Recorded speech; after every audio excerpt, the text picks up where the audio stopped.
What we have today is the same chapter, Understanding Commercial Law.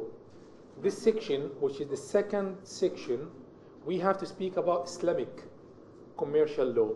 And we have to answer the question if we have really Islamic commercial law or we don't have. If we have a Christian commercial law or not. What kind of law do we have? We have most likely man-made law, secular law.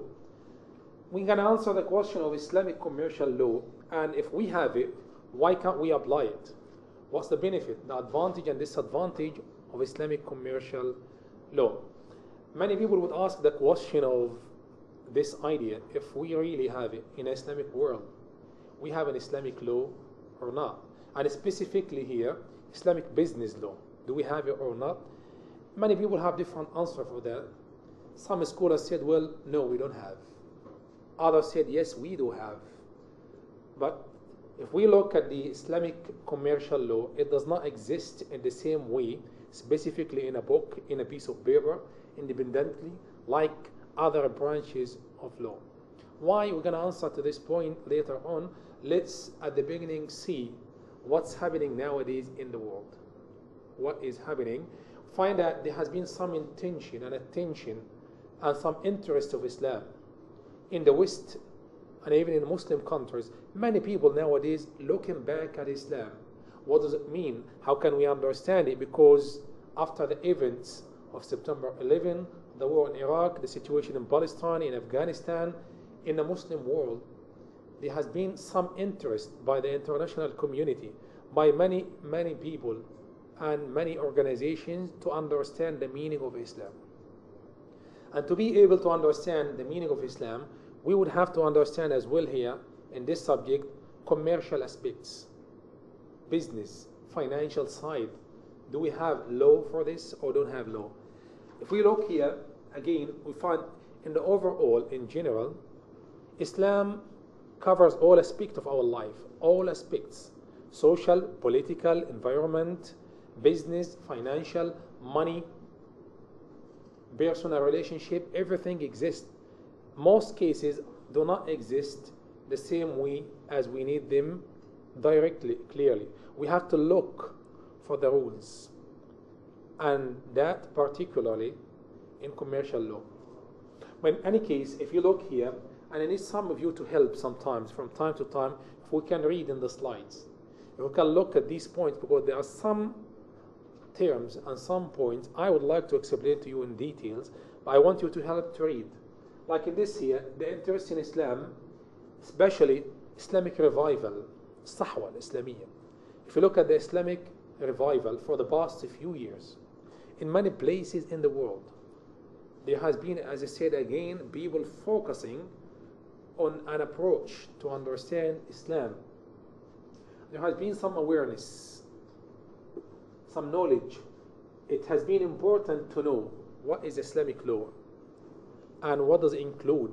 Looking at the content of Islamic law, we found out that Islamic law covers all aspects of human behaviors, even politics.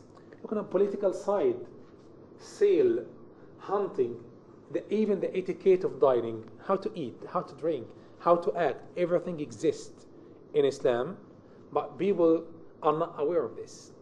You might not be aware that everything we do in our life will have some rules in Islam. These can be clear directly, and some of them we have to look for these rules. We're going to find them in some books, in some places. We cannot find the same thing in Christianity or Judaism. Anyone can read this point here for me? On. Yes. It's much wider than the Western understanding of law and governs every detail, including commercial transactions. Even commercial transaction, which is our focus, has been included in the Islamic law. And at the same time, here, meanwhile, we cannot find a Christian commercial law. If we look at business transactions, how can I sell and buy and exchange, make an insurance? These details exist in Islamic law, but they do not exist in Christian law, Christianity. Because in Islam we have two sides, in which is theology, al-aqidah, theology. How can we worship? At the same time, we look at the behavior of a human being. How can we act in a society? In Christianity and other religions, they have only one way, a human and God, the relationship. How can we worship? How can we act in a specific way? Not in all aspects. Not in all aspects in our life. For example, here, Christian commercial law, do we have? We don't have Christian commercial law. We have an Islamic commercial law. You're going to ask me how, where it is. Can we find it? Do we have a book called Islamic commercial law or not? No, we don't have it like this. We have Islamic commercial law exist in the book of Allah, in the Quran, and exists in the norms, in the Sunnah of Prophet Muhammad, peace be upon him. And we have to look for these points. We have to grasp them. We have to understand. We have to apply them to our transactions in the society. Yeah. But this time, we could see nowadays, I mean, for the past many years, there has been a decline going down in Islamic law. And many societies have abandoned. When you look at this point here, I mean, they gave up. Abandoned, يتخلى عن. They left it. They went for Western commercial law. And even they left Islamic law in general. The only side, the only aspect of Islamic law still existing nowadays and people use it in their life is the family law. Family law. And I want to read this here, the Sharia. What? The Sharia abounded and substituted by Western law.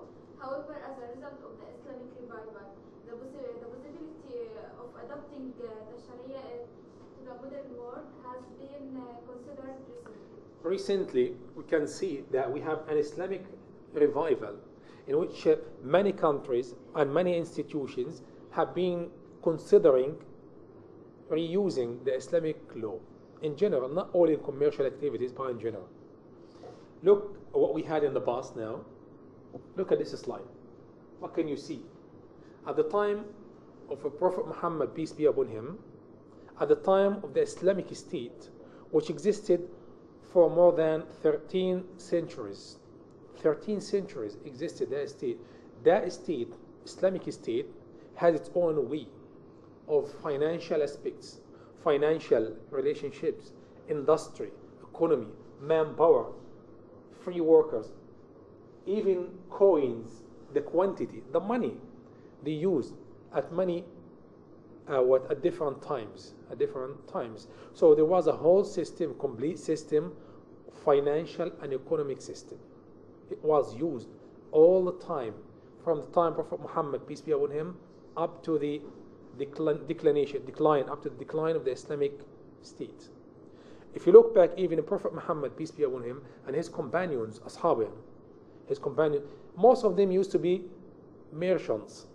Prophet Muhammad was working in business and commerce, and he used to travel from one place to another, selling and buying things, and many of his companions. And even if you look back at that time, and even later on, at many stages of life, we found that most people used to work in a trade,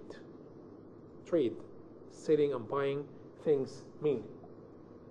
This system was developed. It did not stop at one point. Keep going, developing, until we had a complete, comprehensible system of economic and commercial activities. And everything was easy, using the rules of Islam, using the customs between merchants, which were based on Islamic norms, Islamic rules, which were taken after Prophet Muhammad, peace be upon him, and they were taken from the book of Allah, Quran. Now, this situation did not last forever. Now we do not have an Islamic state.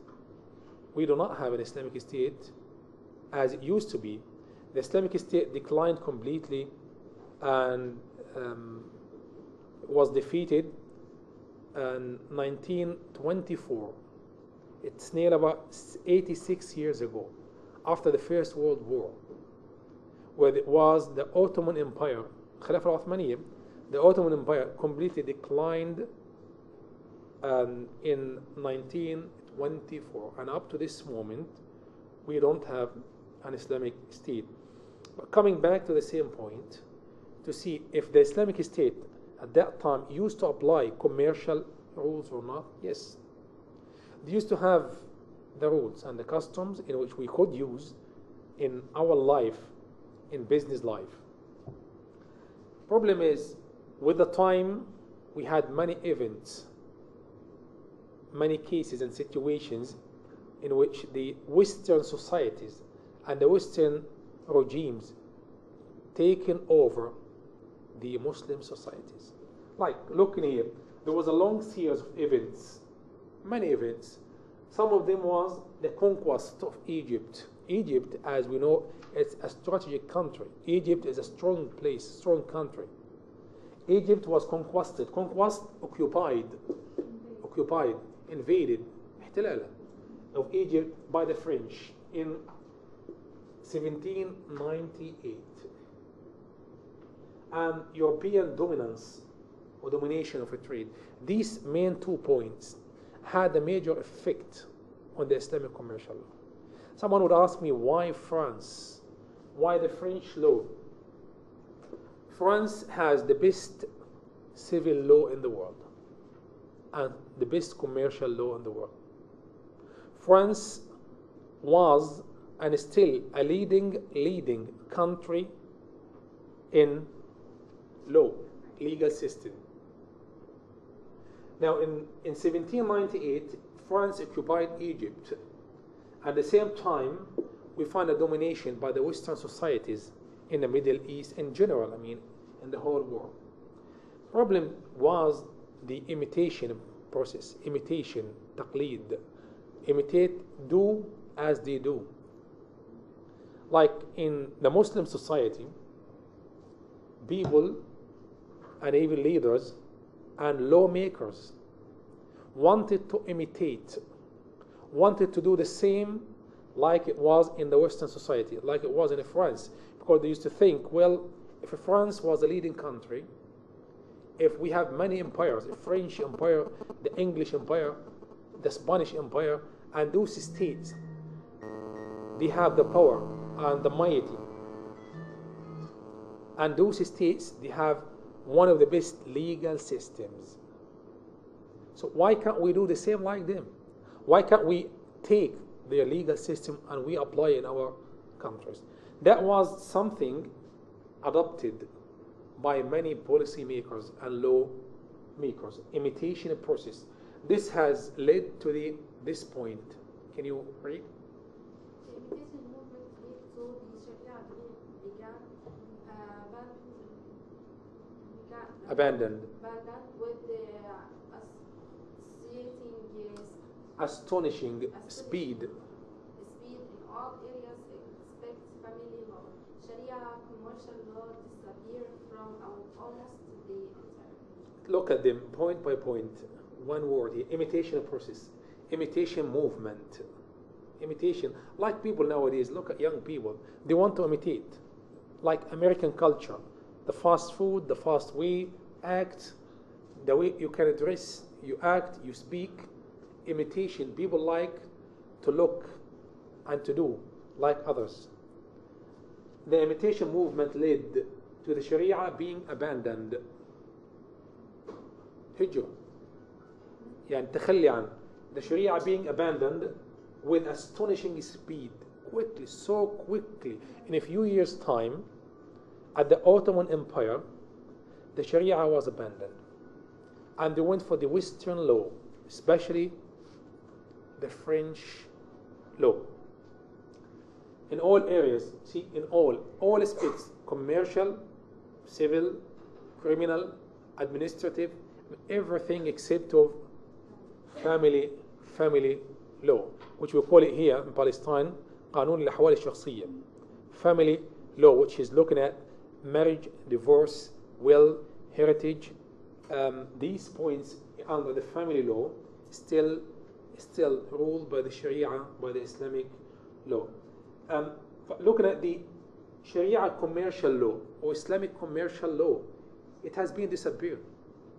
It does not exist anymore from almost the entire region. No one uses commercial law as an Islamic commercial law anymore.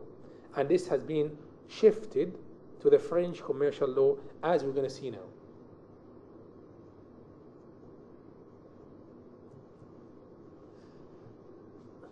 Many people, many scholars and commentators were asking the question, why? Why leaders at the Ottoman Empire, at the Islamic State, have left their own Islamic law and they went for a French commercial law? Yeah. Why reformers looked at European rather than build on pre-existing Sharia? We have a system, complete, comprehensible, covers all aspects of our life. Why can't we take it from it? Why should we take the Western law? What do you think? It's because of the invasion of the Western and especially European invasion, culturally and politically at the same time. So people, they had to abandon the Islamic laws instead. Maybe. Go on. I think that the import and export transaction between the Good. states, they must implement their law. Yes. We have many points here to look at, many reasons. These were the basis for the whole process of shifting the interest from Islamic commercial law to European commercial law. Those scholars were saying that Napoleon Bonaparte, French leader, had a new idea, which is separating between commercial and non-commercial. The focus was on business activities, commercial activities. By separating here commercial and non-commercial, that would give momentum, strength, power for one thing, which is business transactions. So you can make more money. You can advance on one side, which is a speed. Special courts were set up to deal with commercial disputes, because everything has to be run in a speed, in a fast way. We cannot wait for the civil courts. We have to use our own way, which is a new way.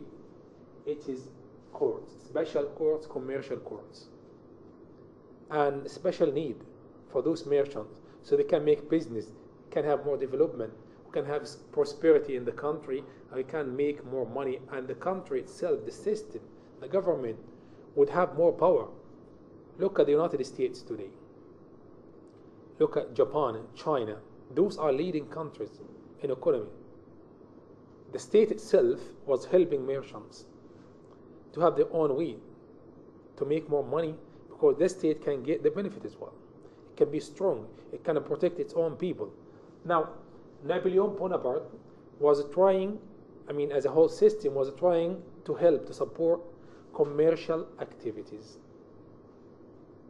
By doing this, he's separating commercial from civil and creating a new system, and this new system was created only for those people, for those merchants.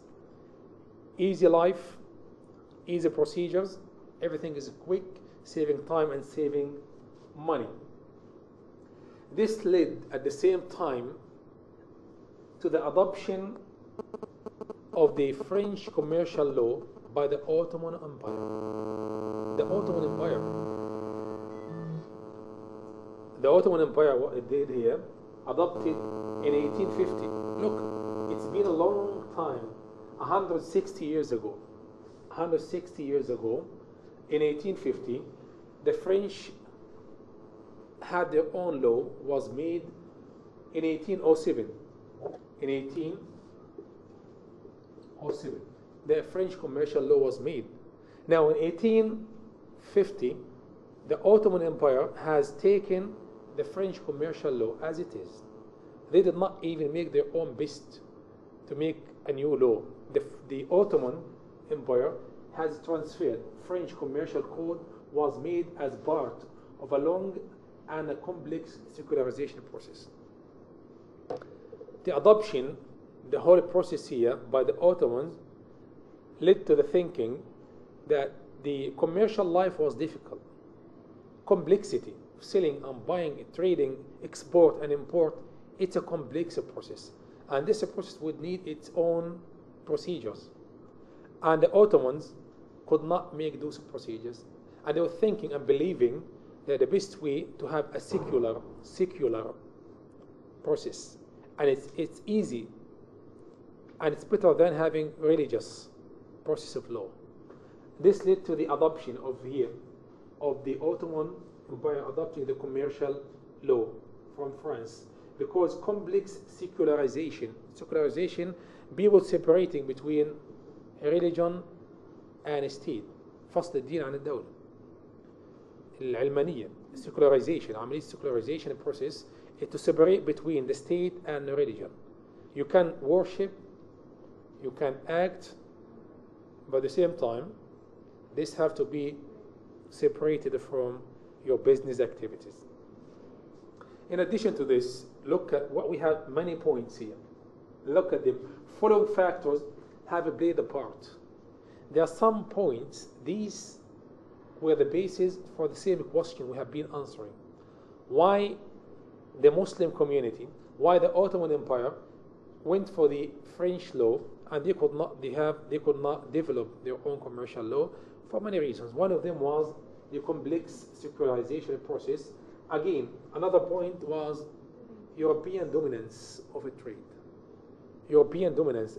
We said a long time ago, time Prophet Muhammad, peace be upon him, and his companions, we have trade flourished at that time. They used to have good business activities. But later on, we had, after the medieval time, especially after medieval time, we find business domination of a trade in Europe. Europe was leading the whole world. France, England, Spain, Portugal, those countries were leading, in which this has affected even the legal system. Like they can make the rules and no one can say no. Because if you are a leading country, you have a good experience and you have made a good reputation by making business and making money, then you dominate. Others will imitate. That's number one. Number two is what? The desire of European merchants to avoid local courts and local law. Good. At this time, merchants were moving from one country to another to import and export. Some of those European merchants used to come to the Middle East and the Islamic countries to travel, to buy and to sell. By coming to the Middle East, those merchants used to avoid local courts and local law, avoiding, not listening. We understand that if you live in one place, in one country, you have to abide by the law. If you live in Palestine, you have to abide by the Palestinian law. You have to follow it. If I move to the UK or USA, I would have to respect their law and I have to abide. I cannot breach it. Now, anyone from European community at that time, at the time of domination of trade in Europe, they used to come to the Middle East as merchants. They used to avoid, not to accept the local courts, not to accept the local law. So they have their own way. If you have a conflict with somebody in Palestine and he or she from the Western community at that time, they used to have their own law. They can apply their own law in the local communities. This is not a logical thing because you have to abide by the local law. Now, this led to a new step, which is number 3, which is really important.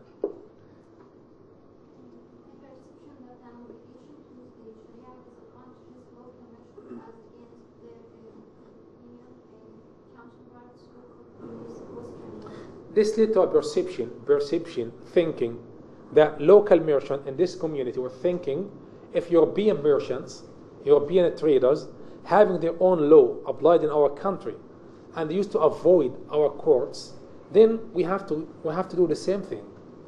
They used to think and believe that European law was better, was good.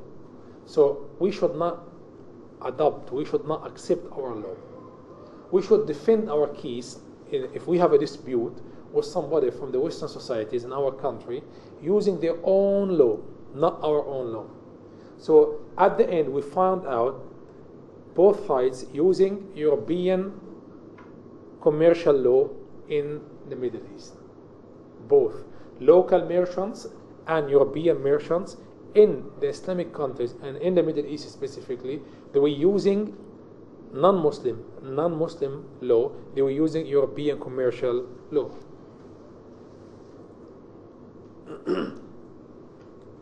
Of course, adding to this, not only in France.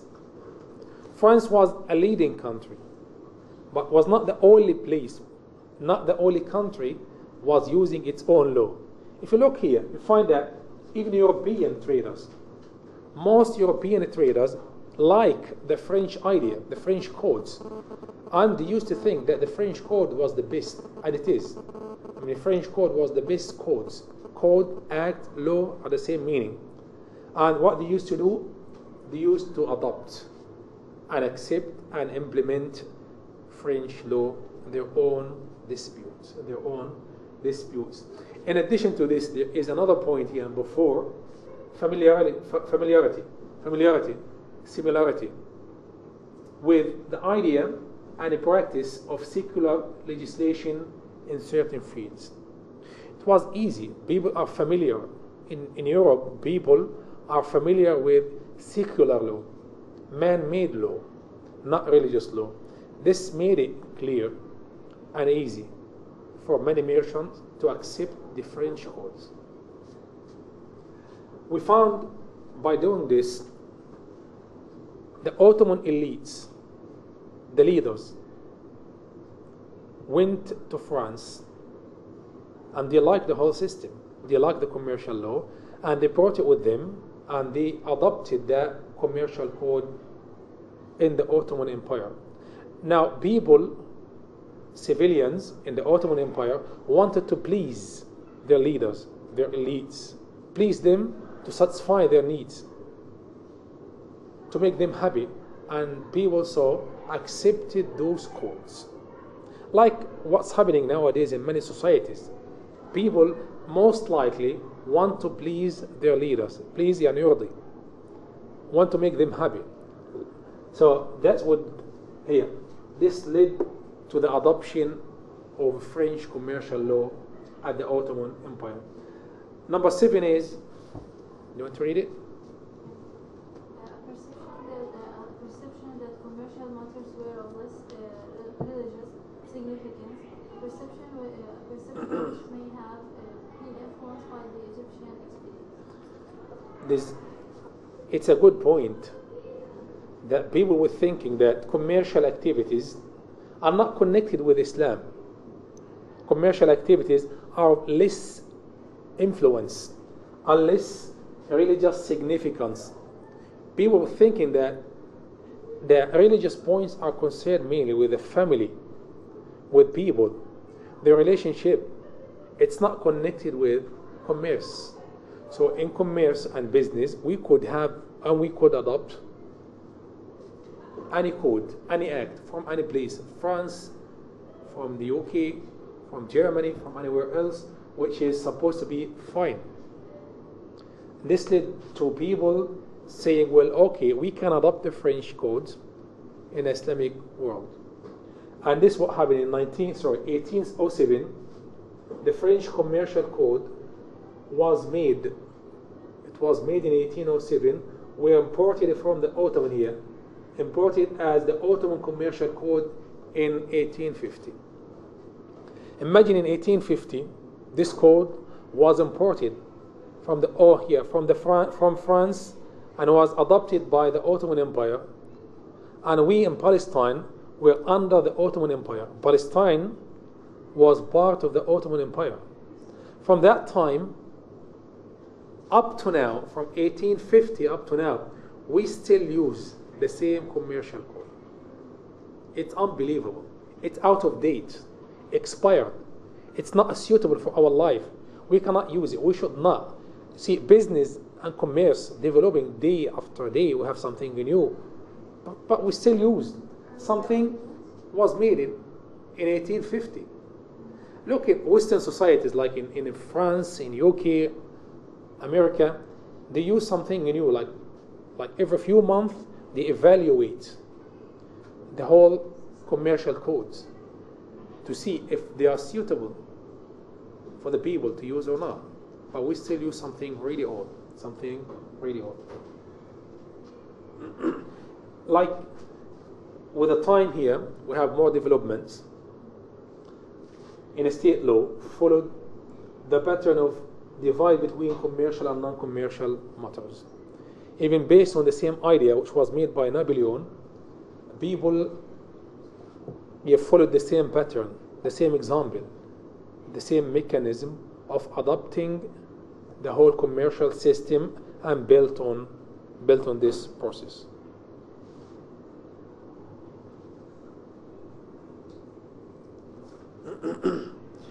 We have to look now at the significance of Islamic commercial law today.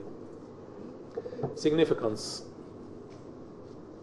What do you think? Can we apply commercial law after all what we have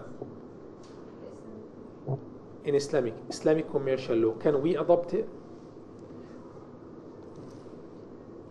I think we should, after the whole other commercial laws Yes. have failed to get us out of the troubles, the recent troubles like corrupting recently, and the economic crisis in the U.S. and the war. So we should actually adopt the Islamic commercial law. Well, this despite the fact that few people are interested in Islamic commercial law.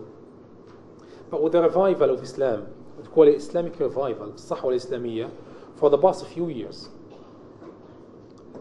people were focusing on this point. And many scholars nowadays thinking that it's better that we can nowadays adopt Islamic financial codes, Islamic business law, especially in 2008. 2008, you know what happened in the States? Financial crisis. Even nowadays, if you look at the United States and many European countries, look at Greece, Portugal, about to be bankrupted. United States in a crisis. Now, this has led many banks, many financial institutes to think to adopt Islamic commercial law. Especially here, talking about financial side and insurance, banking system. This can be adopted. And even if you look in the UK, for example, and other European countries, they adopt Islamic law, Islamic commercial law, in some aspects in their banking system and their economic system. Not completely, but at least they understand the need to adopt such a system. And especially for the past decade, 10 years, حقبة. For the past decade, looking at the oil price, the gas, and the importance of the Gulf countries, the importance of this region in the world.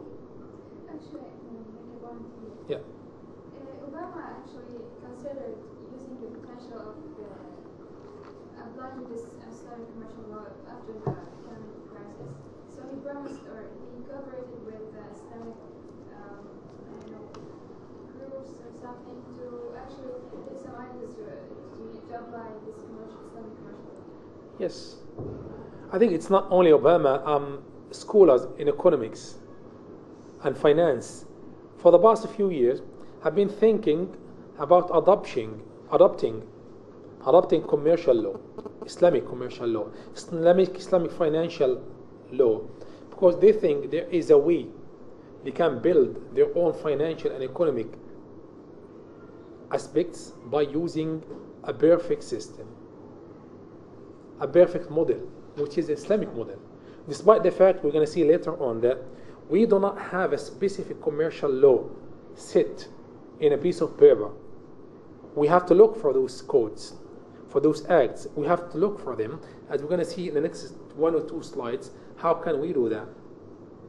In addition, the significance of the world we live today, about the Islamization of many communities, many societies, many countries moving today towards Islam. Like look at Iran, Saudi Arabia, Turkey, Palestine, even Egypt. In many countries, they're moving towards Islamization, أسلمت المجتمعات, Islamization of the societies.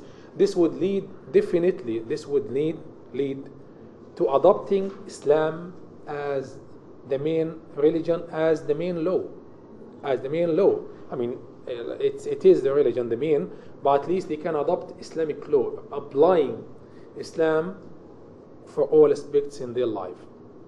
The whole process of Islamization, this would lead to adopt commercial law in Islam, Islamic commercial law, to be the main basis for people who work in trade, in business.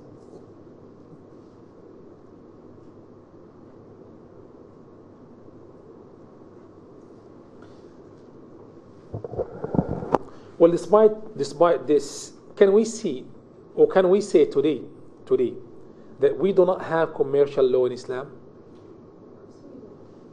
Do we have commercial law in Islam or not? We said at the beginning that we do have some points, some rules, some codes, and those codes of commercial side business activities exist in Islam. How can we find them? How can we look for them? Referring to Quran and Sunnah. But do you think that, do we have any country in the world which apply? Which apply?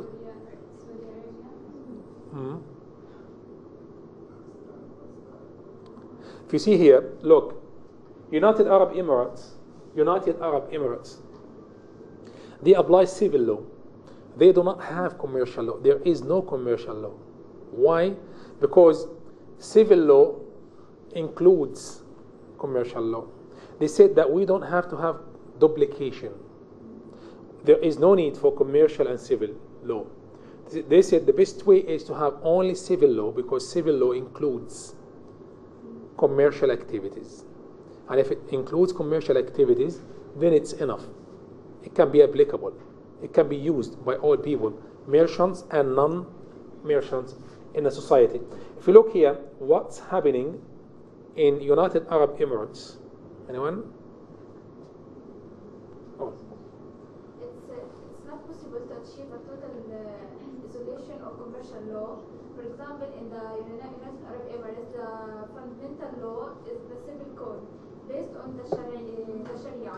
The commercial code is a set of variations from and additions to the civil code. So the commercial code is subject to Sharia. Good. United Arab Emirates, they don't have commercial law. They have civil law, which is fundamental law. It is fundamental. People use it in all aspects, in all their relationship between individuals, companies, institutions. It is Islamic law. It's based on Islam. It came from Islam. Even not only in United Arab Emirates, some scholars were saying that French civil law was based on the Hanafi school, on Hanafi, المذهب الحنفي. Most of it was based on that school. We will look at some aspects of this on due time. Here, civil codes based on the Sharia. And those civil codes include commercial aspects. Here, the commercial code is a set of variations from an addition to civil codes. So how can I solve a dispute between two merchants if I don't have commercial law? I have to go back to civil law. I have to look in the civil law. What can I use? What we have, civil law. Next time, and we're going to speak about the relationship between civil and commercial law. We have a strong relationship. Some countries like UAE do not have commercial law. Some countries say, well, it is a duplication. There is no way that we can have two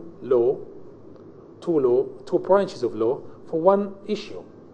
So the best way is to have only civil law because it can include everything. Other countries say, well, it's not. Commercial activities have its own special way.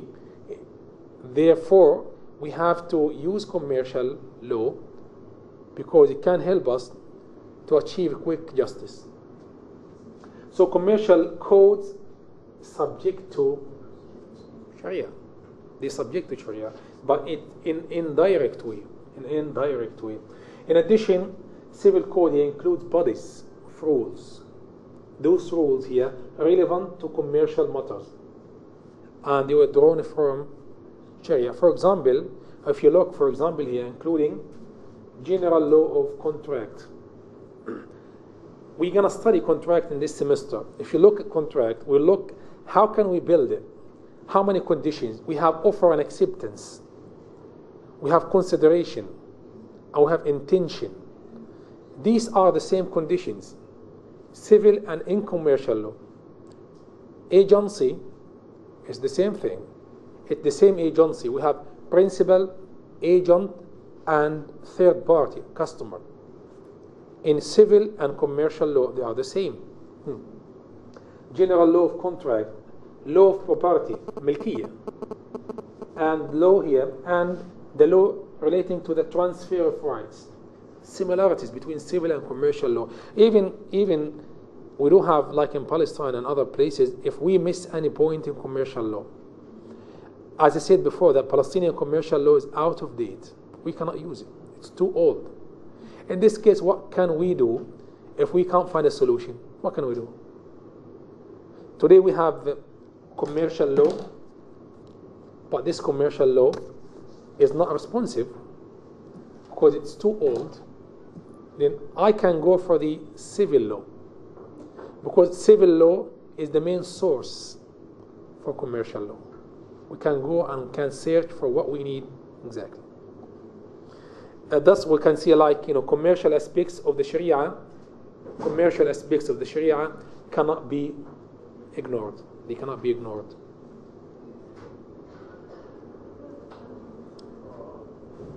Two slides. We have 2 slides to finish with. In addition to what we said just a few minutes ago, we said that we have many reasons why Muslim scholars went for the French code. In addition to this, there was one explanation. And this explanation was here. Was drafted by the Majalla, the committee of the Majalla, in Palestine, Majallat al-Ahkam al-Adliya, which is the Ottoman codification of the Hanafi school. There is academic journal, and this academic journal, it's a legal journal in which all legal codes are published. This exists in Palestine, and this used to be at the time of the Ottoman Empire, which used to be called Majallat al-Ahkam al-Adliya.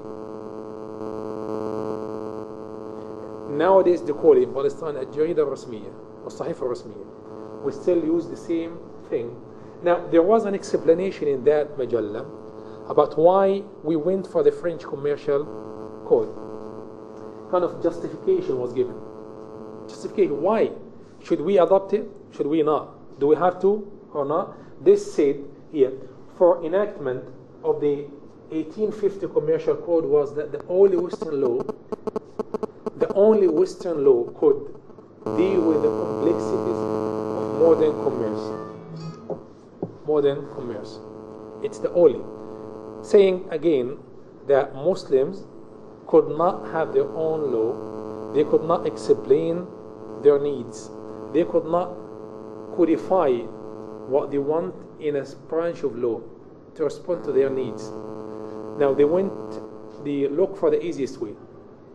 They look for the easiest way, not to make any even their least efforts. They found it's the easiest way is just to adopt the same law.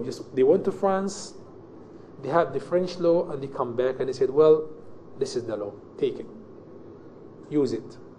We know from the beginning that each society has its own needs. In our society, we might have some needs which can be completely different from European societies. And even within Europe, the French society has different needs from the English or the German societies. So at least the Muslim scholars at that time, they should have amended the rules or the codes to be suitable for our life. But this did not happen. And they said, well, life was complex, was difficult.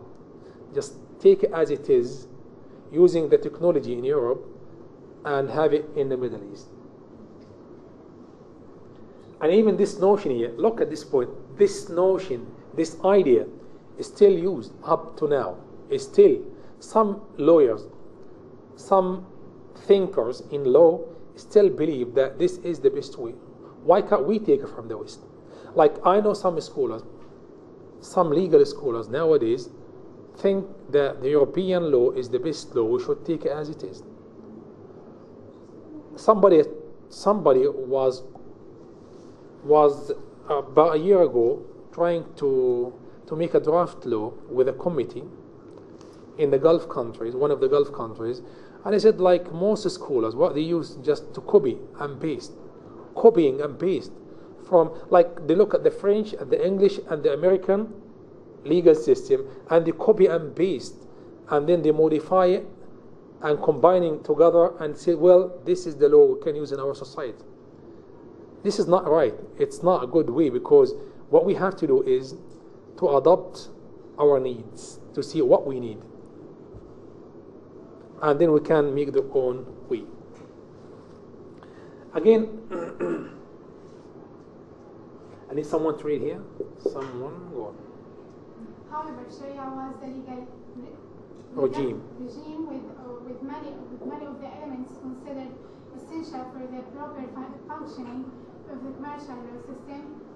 For example, certainty, flexibility, and pragmatism. However, we say that if you look at this point here, Sharia was and is still a main element for all aspects of our life. Here, many elements considered essential for proper functioning, because three main points. Number one, Sharia based on certainty, flexibility, number two, and pragmatism. It's consistent with our needs and our realistic life, consistent with flexibility and certainty, and it's based on these. So it's suitable for all times, for all people, suitable for any situation. And we have the flexibility. In Islam, people think that Islam is something solid, something hard. No, it's not. It's flexible to meet our needs. So based on these 3 points, we can say that Islam is suitable for all times, for all situations, and for all human beings.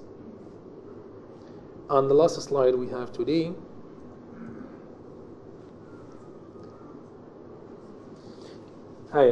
Sharia is more than adequate. It's more than adequate, and we still use it. And even though people have abandoned, they're not using it anymore in many places, but we do have some people in some societies, they still use the Sharia way. Significant to facilitate commerce, facilitate business. At least we have to extract percentage. We have to analyze. We have to take the rules from the content, from the context, and we can use them with a sophisticated law of sale. In Islam, if you look at sale, for example, sale, most contracts we make in our life are sale. How many times do you buy? How many times do you buy? We don't call it buying contract, sale contract. Sale, a contract of sale. How many times per week do you make sale? Do you buy? Every day. You buy clothes, food, drink, other activities, you pay for them even. Buying. In Islam, we have the best way in Islam to deal with the sale contract. And even financial instruments. Financial instrument, and partnerships. Partnership, شركات, companies. The bases exist. Bases exist in Islam, but we have to establish them in a specific book. There's one point here at the end before we finish, which is the customs. Again, we had last lecture, I did focus somehow on the customs, the traditions. Today, again, even in Islam, the focus on the customs. How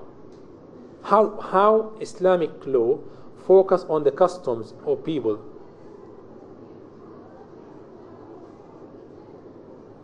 Anyone? No? Okay, I'm going to explain it. Looking at the books of the fiqh, the Sharia, looking at the scholars and what they said, we know that most people now, most countries, most Muslim countries have abandoned the Sharia law, the Islamic law. But at the same time, look at the societies. Look in Palestine, in Egypt, in Jordan, Pakistan, in many countries in the Islamic world, we will find those societies adopt Islamic law without even feeling that. Our customs, what do you wear? How do you act? How do you deal with people? How do you function in a society? These customs are consistent with the Islamic law, isn't it? Isn't it? Our customs, traditions, norms in the society are consistent with the Sharia law. So the customs are the basis. And even at the time Prophet Muhammad, peace be upon him, and after that, at the time of the Islamic state and empire, the customs of the society were the basis. Because we cannot say that all people are making mistake. If we agree, if we have consensus, ijma' within our society, it means what we do is right. We cannot have a consensus on a mistake. We cannot. We cannot all of us make the same mistake. No. Though, the last point, Islamic revival, we have it today in many places. You see how many Islamic movements, how many Islamic initiative has been for the past many years. How many Islamic scholars, or Muslim scholars, have been calling for Islamic law to be adopted by the whole community, by the nation. And how many even Western scholars have mentioned it many times that Islam is the best way to keep societies in a best and safe way.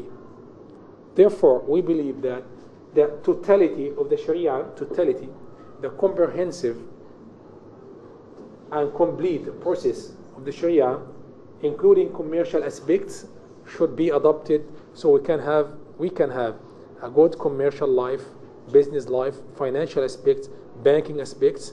Until that point, I think the whole international community would keep some difficulties, to have some difficulties until a perfect system can be adopted. Well, thank you for your time for today.